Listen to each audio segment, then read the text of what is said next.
மயிலாப்பூர் குயில் தோட்டத்தைச் சேர்ந்த மரிய கவிதா குப்பையை கொட்டுவதற்காக வீட்டில் இருந்து வெளியே வந்திருக்கிறார். அப்போது இருசக்கர வாகனத்தில் வேகமாக வந்த 2 பேர் மரிய கவிதாவின் கழுத்தில் அணிந்திருந்த 6 சவரன் தங்க நகையை பறித்துச் சென்றனர்.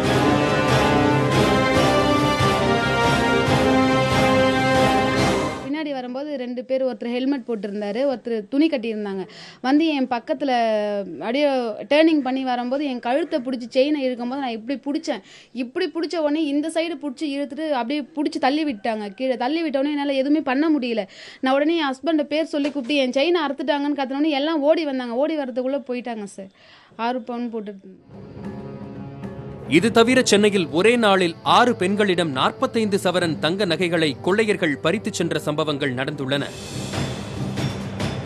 அண்ணாநகர் கிழக்கு பகுதியைச் சேர்ந்த சுதாவிடம் 9 சவரன் தங்க நகை பறிக்கப்பட்டுள்ளது.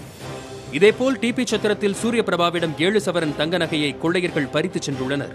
அதே டிபி சத்திரத்தில் கோமதி என்பவரிடம் 6 சவரன் தங்க நகை பறிக்கப்பட்டுள்ளது. மேலும் சென்னை திருமங்கலத்தில் ரேவதி என்பவரிடம் 12 சவரன் தங்க நகையை கொள்ளையர்கள் பறித்துச் சென்றிருக்கிறார்கள். இதேபோல் வேப்பேரியில் லோகநாயகி என்பவரிடமும் 5 சவரன் நகை பறிக்கப்பட்டுள்ளது. சென்னை பெருநகரில் நகை பறிப்பு சம்பவங்கள் நாளுக்கு நாள் அதிகரித்துக் கொண்டிருக்கின்றன. கண்காணிப்பு கேமரா காட்சிகளை கைப்பற்றியும் காவல்துறையினர் கைது நடவடிக்கை எடுப்பதில்லை என்றும், காலதாமதப்படுவதால் நகை பறிப்பு சம்பவங்களும் அதிகமாகி வருவதாகவும் நகையை பறிகொடுத்தவர்கள் கண்ணீரோடு கூறுகிறார்கள். புதிய தலைமுறைக்காக ஒளிப்பதிவாளர் பத்மநாபனுடன் சுப்பிரமணியன்.